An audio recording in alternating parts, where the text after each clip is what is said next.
Bem-vindos a Inteligências Lúdicas, meu nome é Rodrigo Manique, como vocês já sabem, e hoje temos, cara, eu tô aqui com uma presença muito ilustre para apresentar outra pessoa ilustre também. Leandro, como é que você tá, cara? Tudo bem, meu amigo? Prazer estar aqui de novo, né? Que agora eu já tô ficando, figurinha repetida aqui, né? Tomara que repita muito. É um prazer sempre estar aqui com você e tomara que o pessoal curta muito. Eu acho que vão curtir essa pessoa aí que está para chegar para falar com a gente, né? Essa pessoa tão especial. Pô, muito especial. E eu tenho que te agradecer, tá? Porque se não fosse você, eu não estaria com ela aqui também, conversando. Imagina. E dois queridos aqui agora. E vamos apresentar, acho que dispensa apresentações. Não, apresentar não precisa, é só chamar. Exato. Vamos lá, então? Vamos lá? Vamos. Welcome to Inteligências Lúdicas. Today we have the honor to have the most prolific game designer ever, Dr. Reiner Knizia. Thank you for joining us. It's a pleasure. How are you doing? I'm very well. It's spring, it's getting summer, so life is great. And when the pandemic is over, we can test again and life will be even greater. Great, good to know. And it is such a honor to have you here. And I have to tell you again. And we have some questions to ask you to our viewers. Do you remember your early gaming experience? Could you tell us a little bit about yourself? I have been playing games as long as I can think. And I grew up in a small town in southern Germany. And therefore, I'm also short of good choices. And therefore, I started very, very early to design my first own games. And it had to do with big stacks of money. It had to do with cars and statistics. So it's all the banking career, it's the mathematician career, and trying out lots of innovative games and themes, which fascinated me as a small boy. Nice. And yes, please go ahead. When you did realize you were more than a gamer, that you were a game designer, at the exact moment? Well, there is a theory that you have to spend 10,000 hours in order to become a master. I think I've done my mastery very early, not thinking that I would become a professional game designer, but I just designed games to play with my friends. And I think the long experience and the enthusiasm helped me a lot. But in the end, I think everybody has to find their calling. As you know, I studied mathematics in Germany and in America. And then I went into the IT side and I went into banking.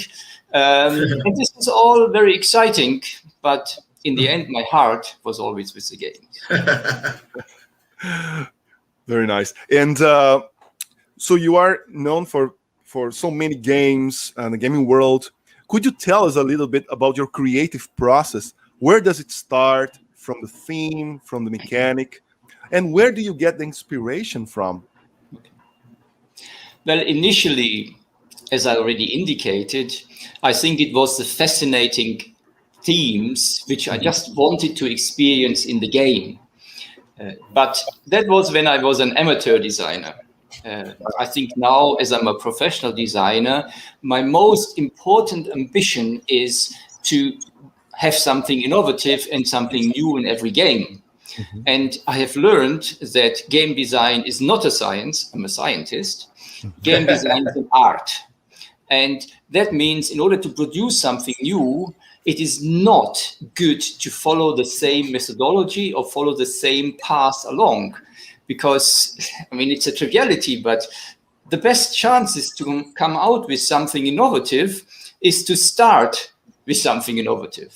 Mm-hmm. So that means I'm always on the lookout for interesting entry points which promise and fascinate me, which promise that there may be something which wasn't there yet and which may be a new trend or which may give a new aspect to a trend.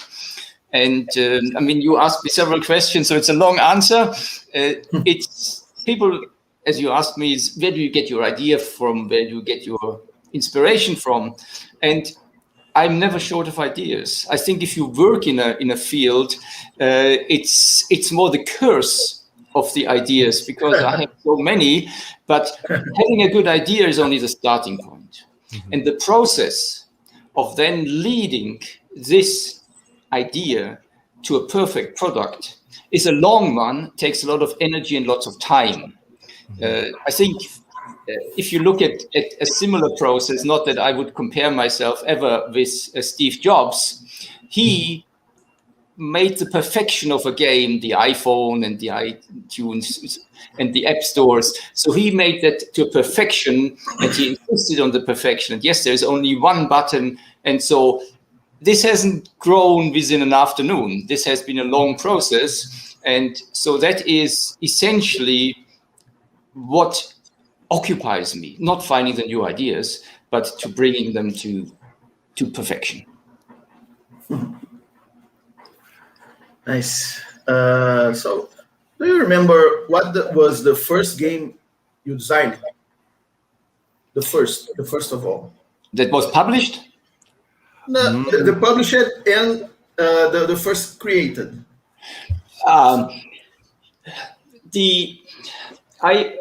It is very difficult what is a game at that stage, you see, because you try out a lot of things. I remember very early that we had very complex maps, world maps, and we had little units, fighting units, military units with needles and flags, and we had radiuses, how far you could go. It was a two-player game, which fascinated me, but then also it was a lot of kind of banking games where I was fascinated by these big stacks of money. And so it was bank robberies, it was trying to amass a lot of money to invest into big conglomerates of industries.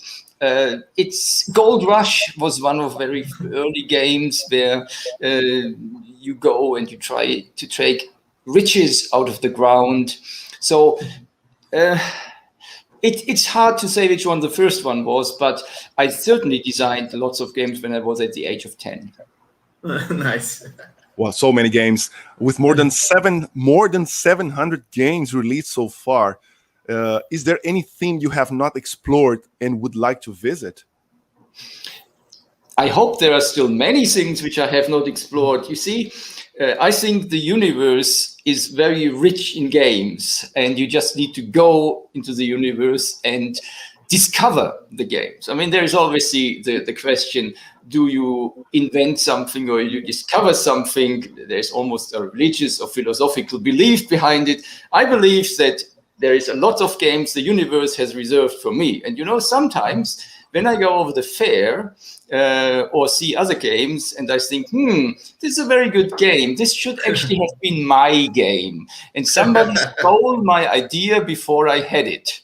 So this gives me a kind of panic that I say, I need to be fast and I need to really, when the time is right for a game, for a genre, then don't waste the time doing it, then get focused on it. For example, at the moment, the roll and write, flip and write games are very popular. Yes. And I think they are actually a style of game which is very much like my style. And I did a very early game which was called Crisscross, and which has now been republished a few years ago when the trend became popular. But I was there 20 years ago. I mean, yes, I've done lots of games, so you can always find something. So it is really to see when is the time ripe. So as the game is a mirror of our time, to see what is relevant. And when you have found something, then stick with it so that you don't have any regrets later and say, oh, there was an opportunity, I didn't see it. Yes, so it's seeing what the opportunities are. And there are many, and there are many to come, because when you look at card games, you would always think everything has been done, yes, and it is not true. You see the collectible card games. When Richard Garfield showed me his Magic: The Gathering, I said, it's not working, it's too complex, it's not going to be successful. How wrong can you be, yes? And then we come to the deck building games, and again, it's a completely new genre, always with the cards. So there is so much which becomes so evident and so clear once somebody has seen it. But as long as nobody sees it, it's very hard to find. How hard is to have some time just to play with friends? Do you still play for fun or just a part of the job? Well, game design has two big steps. One is the analytical part, to close your eyes and to look into a new world and have theme and mechanisms and pieces and everything play together. And I do that very often in the early phases, that I sit and imagine my turn and what are my choices on my turn, and do I have too many choices, and which is a good thing in a game. Do I have too many choices, and what do I feel? What are my emotions? That's the starting point for a game design. But the main part of it is then the playtesting. It doesn't matter how much experience you have. Mm-hmm. It is important that you experience the game itself, that you live in the game, and that you have lots of different people around you, because you need to make the game robust. I'm in the entertainment business, and I'm putting my entertainment into boxes, and when people open the box, I'm not there, so all the work has to go in before the game gets published.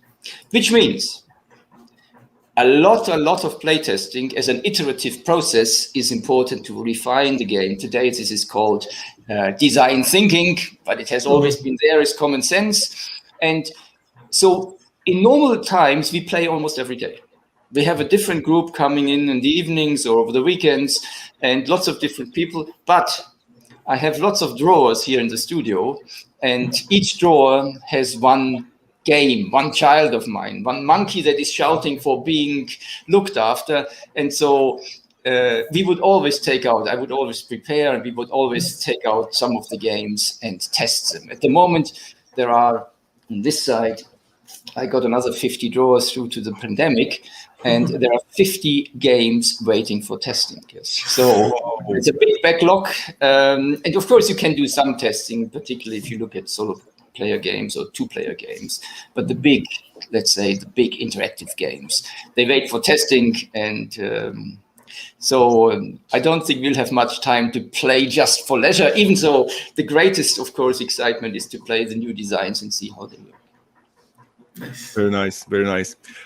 Going back to the more than 700 games, could you tell us how did Germany become an epicenter of the Eurogame? Yeah. I mean, this is difficult to answer. I mean, there are many answers probably, and I will give you an answer, but I'm always critical of marketing people, because they always have answers why things happened in the past. But if you ask them for the future, then they never know how the future turns out. And therefore, you also have to question how relevant the explanations for the past are. So marketing people, please forgive me, but forecasts, as the saying goes, difficult, particularly when they go into the future. My explanation why games are very popular in Germany is because it's a real part of the culture. We are used to play games in the family. And so the families sit together, play with the children grow up with playing games. And still today, with all the digital games, we are still sitting there and the kids are playing, the parents are playing with the kids. So it is a process which is not just, oh, this is child stuff, we don't want to do it.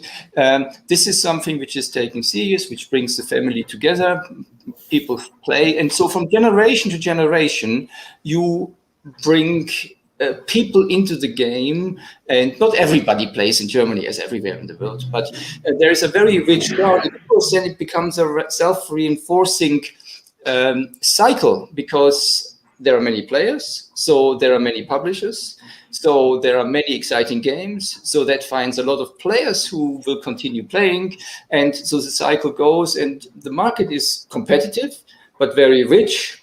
And that, I think, was a long cultural development.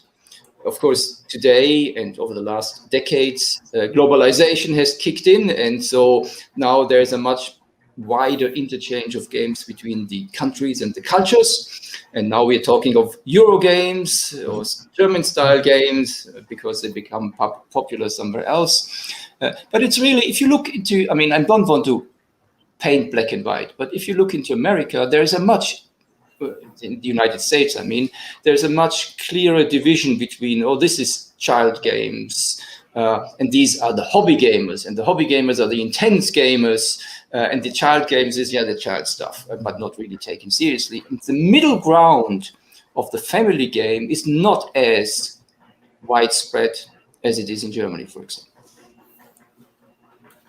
Right. So, what has changed in your creative process in more than 40 years of creating board games? That's also very hard to answer because sorry. It is fine. It's good. It's very subjective, you know. I mean, yes. People write books about creative processes. When I really ask myself how do I do it, I don't even know if I know myself. Yes, so I can look at things, but it's. I think it is still the desire to play and the mission to create good games. I think today I have more experience and more knowledge about the game and the industry, that things which become self-evident to me when I look at younger editors in the companies. I always ask myself, how can you be so blind and not see the most obvious things in publishing? But I think it's just that you take years of experience and then the experience becomes natural to you.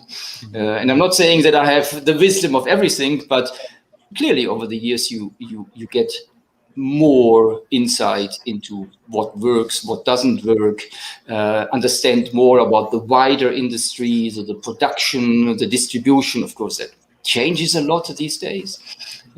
And that again allows me to fine-tune my games for the current markets and for the current players.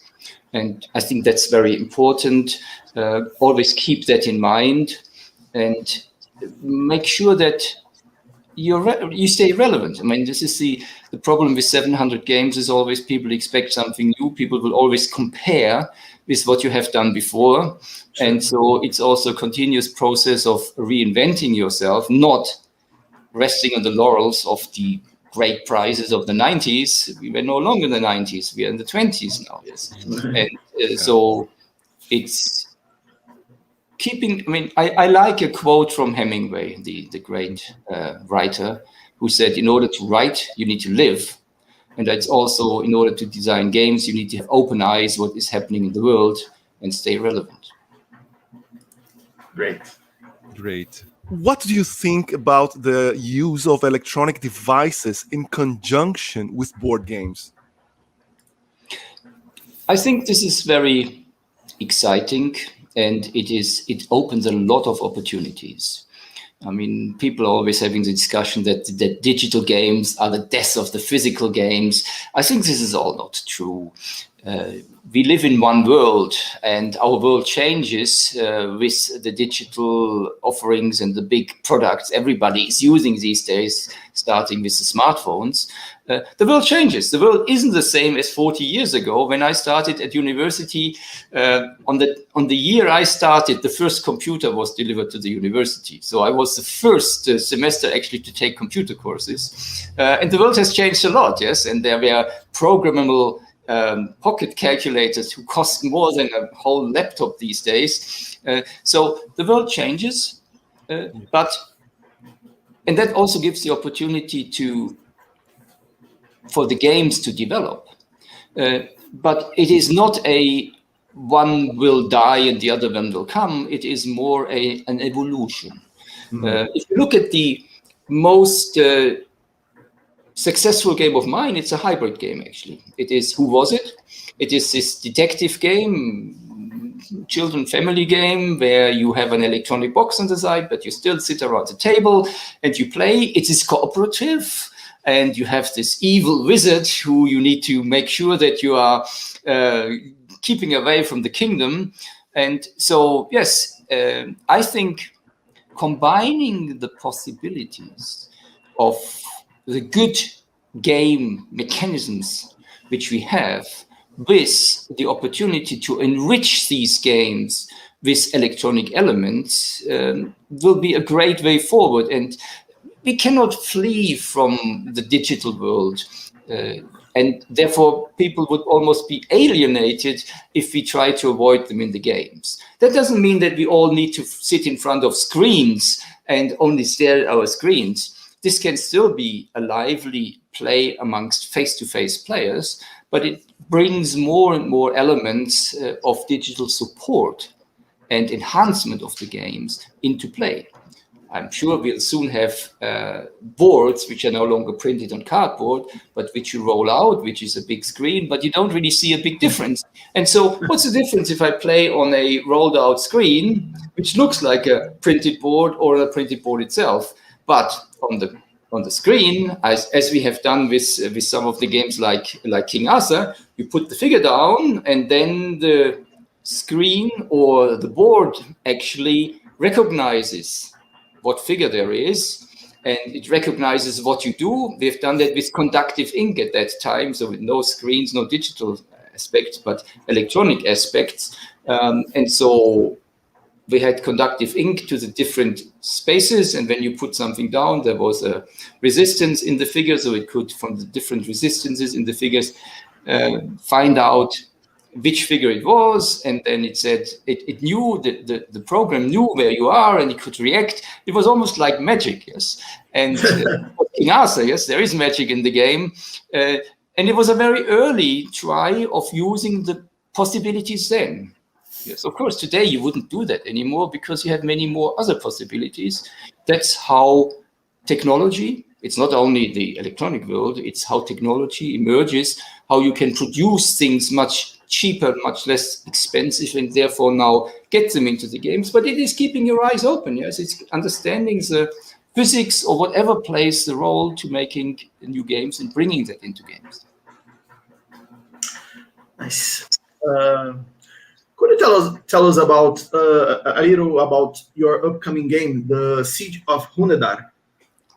Yes. I was very pleased when it got #1 on the hotness list on Board Game Geek for a short period.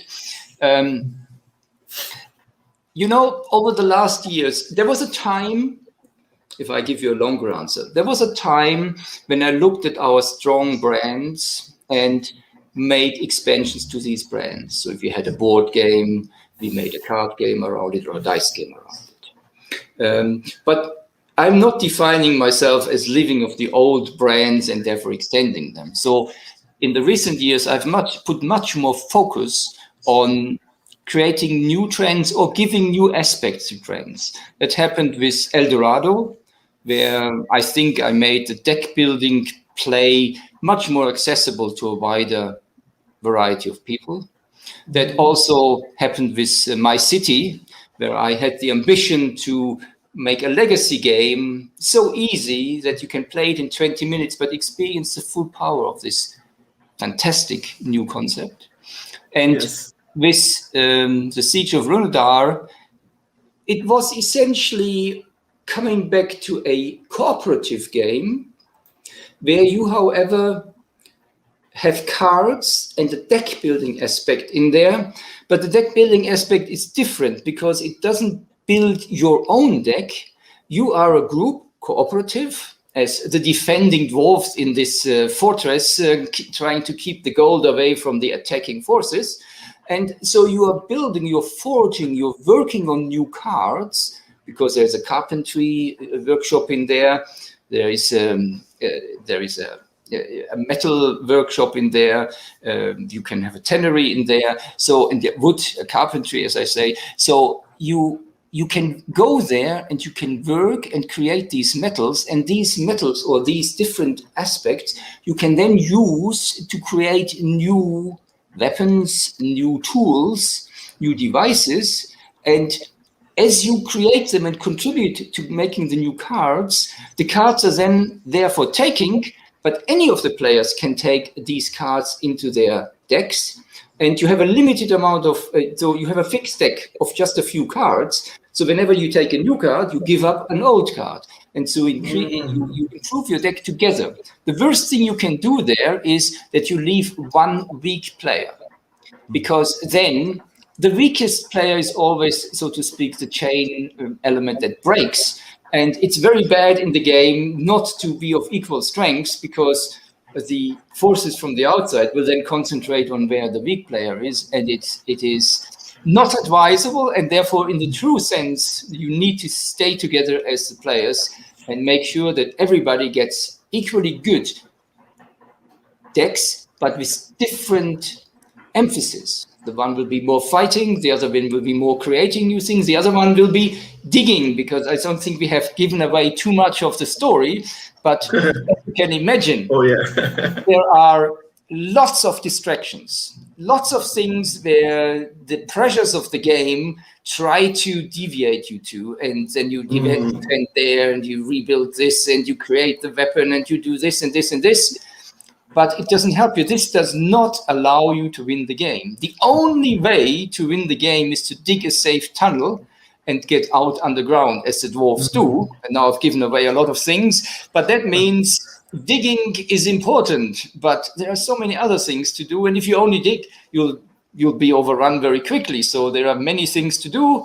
And this is the dilemma I try to experience in the game. Yes, you need to build the decks, a common deck, but you also need to be aware to survive long enough so that you have created the tunnel. And it's hard. Very interesting. Very interesting.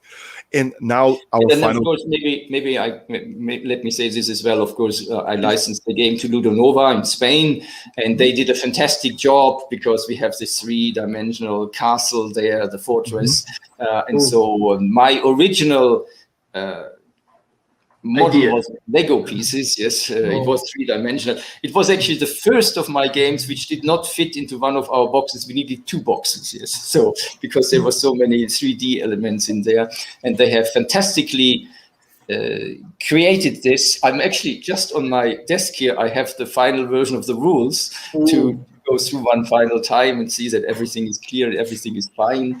It's I should almost get this here. No? Yes, I'm not telling a story. Let me just get it. Okay. Here, I'm on page 7 of the rules. And so we are just finalizing the rules, and as I say, it's a big project. You need a very competent publishers, and I'm very happy that Ludonova does these great products with us. But it's step after step after step. You cannot fail on any of the steps, and the rules are very important. So that's what I do before and after this interview. Very nice. Whoa, I'm anxious to see that.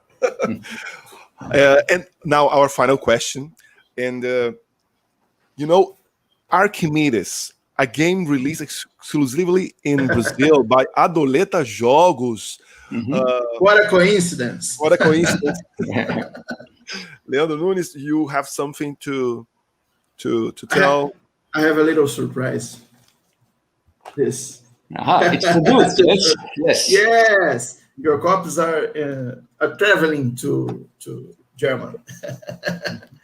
And of course, a special card, the number 13. Yeah, this is a special card to change play with Archimedes or Reiner Knizia. And of course, in many cultures, the number 13 is an unlucky number.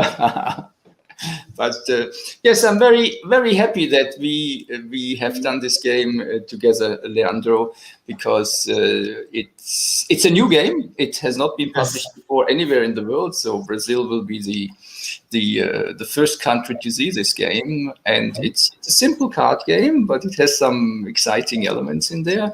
And you produced an excellent graphics, so the appearance it all plays together. The appearance of the game is fantastic, and so I hope it will be very successful for all of us. And I cannot wait, as you say, the produced card games are somewhere on the way between Brazil and Germany, and I can't wait to receive the copies. I've of course seen the screenshots and everything, but keeping the real thing in your hand is very different. But very soon is arriving in München. Yes, in München, yes, exactly. And I can see that the game has been made with a lot of love and respect. And this is one of the games I usually carry with me. I have lots of these ones. I really love this one, among many others. And Mr. Reiner Knizia, Dr. Reiner Knizia, I would like to thank you very much for your time, for having accepted our interview. We have enjoyed very much your time with us. It was a pleasure. Well, thank you very much for inviting me. It's certainly my pleasure as well. I was planning to come to Brazil last year.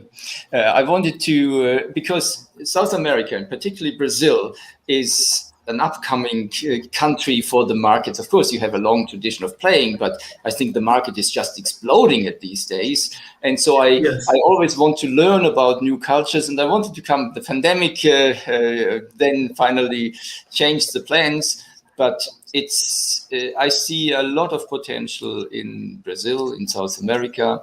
I see big markets. I was in China a few years ago when I saw that in the Eastern world, and I now see that in South America. And so I'm very grateful for the interview, because I like to learn more about Brazil, the biggest country and market, of course, there. And hopefully I will soon be able to come to visit. But in the meantime, of course, I'm just trying to speak to publishers. And, for me, it's, as you say, Leandro did this game with a lot of love. And that's what I'm looking for. It's not the money side. The money comes naturally when you put your love into a product. We all have to earn our money, but the main mission is we want to bring a lot of enjoyment to the people. Yes. Players. And with this respect, it doesn't matter if a publisher is big, small, established of 100 years or new.